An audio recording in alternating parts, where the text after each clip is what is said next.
अब दीदी के हाथ में आ गई है। अब प्रियंका गांधी वाड्रा पॉलिटिकल डील कर रही है, राहुल नहीं कर रहे हैं। एक इस पे भी जी बात जी, मैं इस पर आपकी राय लूंगा, लेकिन राजकुमार भाटी के पास आता हूं। राजकुमार भाटी, ये देखिए पूरा एनडीए लगा रहा कि डील नहीं हो रही, मीडिया ने भी बोला डील नहीं हो रही, लेकिन असल में आप डील सील करके आ ही गए। आपने भी, यानी समाजवादी पार्टी के नेताओं ने भी बहुत कुछ कहा, कांग्रेस के नेताओं ने तो और भी ज्यादा कहा, लेकिन फाइनली काम हो गया। लेकिन चलिए, अलायंस तो हो गया, क्या मोदी को टक्कर दे पाएगा ये अलायंस? क्योंकि सपा बसपा का अलायंस हुआ था 2019 में, शायद उससे बड़ा कोई अलायंस नहीं था, जिसमें आरएलडी भी शामिल थी, शायद उससे बड़ा अलायंस उत्तर प्रदेश की पॉलिटिक्स में नहीं था। तब भी आपकी सीटें 2014 में भी 5 थी, 2019 में भी 5 थी। तो अब बदलेगा क्या? क्योंकि कांग्रेस का वोट शेयर 5-6% है, दैट्स इट। नहीं, आपने कहा कि एनडीए भी ये कह रहा था और मीडिया भी ये कह रहा था। इस देश में ये दोनों तो आजकल एक ही हैं, जो एनडीए कहता है वही मीडिया कहता है जी। तो ये तो एक ही बात कहते थे तो भी हम मान लेते। तो इन लेकिन दोनों अखिलेश जी भी यही कह रहे थे, ये दोनों नहीं, अखिलेश जी भी यही कह रहे थे, अखिलेश जी भी यही कह रहे थे, आपके नेता भी यही कह रहे थे। अब आप बताइए, आपके नेता भी एनडीए की बात कर रहे हैं, बीजेपी के साथ बात कर रहे हैं, तो मुझे पता नहीं। बोलिए, आपकी बात 400 पार। मेरे बोलते ही आप पक्ष क्यों बन जाते हैं? आपने क्योंकि बोला तो मैंने आपको निष्पक्ष रहना चाहिए, आपको पक्ष नहीं बनना चाहिए। तभी तो आपको मौका दे रहा हूं। अखिलेश जी ने कभी ये नहीं कहा कि गठबंधन नहीं होगा। अखिलेश जी हमेशा ये कहते रहे इंडिया गठबंधन मजबूती के साथ बीजेपी का मुकाबला करेगा। पहली बात, हमारे सुधांशु त्रिवेदी जी ने, अभी जो कह रहे थे ना हमारे राहुल गांधी, तो मैं भी वही कह देता हूं, हमारे सुधांशु त्रिवेदी जी ने शुरुआत की, सबसे पहले सेंटेंस बोला, सत्ता पता नहीं क्या क्या करा दे। बिल्कुल सही बात है, सत्ता ये करा देती है कि जो नीतीश कुमार ये कह रहे थे कि नरेंद्र मोदी के हाथ खून से रंगे हुए हैं, इनके साथ हम कभी नहीं जाएंगे, और जो मोदी जी ये कह रहे थे इसका डीएनए चेक करो, इसका डीएनए खराब है, और अमित शाह ये कह रहे थे अब तमाम दरवाजे बंद हो चुके हैं, अब नीतीश कुमार के लिए कोई दरवाजा नहीं है। उसी नीतीश कुमार की चौखट पे नाक रगड़नी पड़ी। जोरदार बात जो करा, जवाब लेते अभी तो आधे मिनट पॉइंट आपका जवाब ले लीजिए, 30 सेकंड का जवाब ले लीजिए। सुधांशु त्रिवेदी, मैं रिबटल आपको अलाउ करता हूं, बताइए, ये तो फंसा दिया आपको इन्होंने बहुत बुरी तरह से। नीतीश जी के बारे में आप क्या बोलते थे? अच्छा, आरएलडी के बारे में आप क्या बोलते थे? अब सबको आप भी तो ले रहे हैं साथ, आपको भी तो लग रहा है कि अगर सब साथ नहीं आएंगे तो आप निपट जाएंगे। भाई, इन्होंने मेरी बात आधी बोली, अगला सेंटेंस नहीं सुना। कह रहे थे नहीं, कह रहे हैं। ये तो पिछले महीने बोले हैं चालू और चिरकुट, ये तो अभी पिछले महीने बोले हैं। और हमसे तो कब की बात कर रहे हैं? ये नीतीश जी ने कब कहा था कि खून से रंगे हुए हाथ?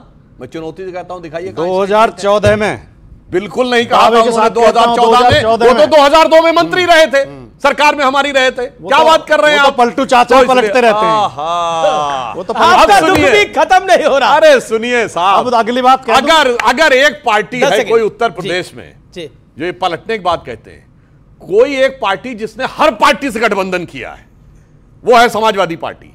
89 में मुलायम सिंह मुख्यमंत्री बने बीजेपी के सपोर्ट से।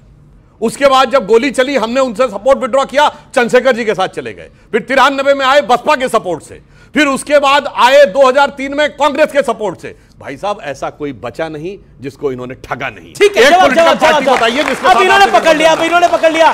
देखिए, कुल मिलाकर राज बड़े सारे हैं और ये युवा पीढ़ी को सब पता लग जाता है आजकल। बताइए। नहीं, सुधांशु जी क्यों कुरेद रहे हैं इतिहास को?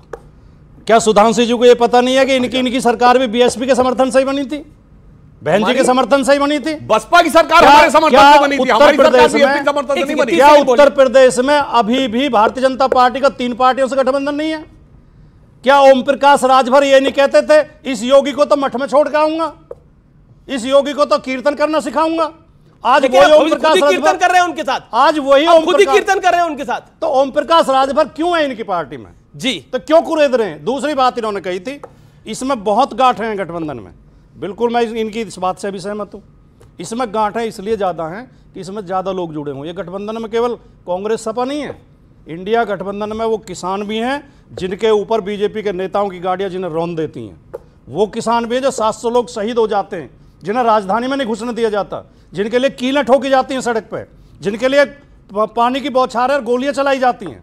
इस गठबंधन में वो मजदूर भी हैं जिनके लगातार हक मारे जा रहे हैं। इस गठबंधन में ओबीसी वर्ग के 6800 स्टूडेंट भी हैं जिनके लिए हाईकोर्ट का आदेश है कि इन्हें ज्वाइनिंग कराओ। 2 साल से योगी जी ज्वाइन नहीं करा रहे हैं। ठीक है, इस गठबंधन में वो बहन बेटियां भी हैं। हाथरस की बेटी को रात को 2 बजे उसके परिवारजनों पर लाठियां चला के, मिट्टी का तेल डालकर जिसकी डेड बॉडी जला दी जाती है। आपने सही कहा कि हाथरस की चिंता है। और संदेश खाली पे क्या कहना है? बनारस यूनिवर्सिटी में क्या कहना है? बनारस हिंदू विश्वविद्यालय में क्या कहना है? बनारस हिंदू विश्वविद्यालय के अंदर बेटी के साथ होता है। बताता हूं, शाहजहां शेख पे मैं नहीं चिल्लाया था बीच में, हैसियत नहीं हो सकती। चिल्लाया था वो अबू हाजरा है। मैं नहीं चिल्लाया था। देखिए ये इंपॉर्टेंट मैटर है। एक सेकंड रुकना पड़ेगा आपको, रुकना पड़ेगा। देखिए व्यूअर्स, क्या हुआ है संदेश खली के अंदर, क्या हुआ है? मतलब वहां पर औरतों को उठाया जाता है, उनके हस्बैंड्स उनके भाइयों के सामने, उनके पिताओं के सामने, और शाहजहां शेख और उसके गुंडे कहते हैं कि ये औरत तुम्हारी होगी, लेकिन ये सुंदर है और ठीक दिखती है तो हम इसको लेके जाएंगे, और प्रशासन कुछ नहीं कहता। मुझे कहता है, मैं कह रहा हूं कि चीफ जस्टिस ऑफ जो बंगाल हाई कोर्ट है, उसने जो टिप्पणी करी है, जरूर व्यूअर्स उसको पढ़े और सुने क्या बोला है। आजाद भारत के अंदर इस तरह की घटना किसी ने नहीं दिखी और सबके मुंह सिले हुए हैं। एक हाथरस हुआ था, तमाम लोग छाती पीट रहे थे, तमाम विपक्षी नेता छाती पीट रहे थे, लेकिन बंगाल के संदेश खली पर ऐसा मौन है कि कोई कुछ बोलना नहीं चाहता, क्योंकि बंगाल में ममता बनर्जी की सरकार है। शर्मिंदगी की प्रकाष्ठा हुई है संदेश खली के अंदर। आजाद भारत में ऐसा इंसिडेंट किसी ने नहीं देखा।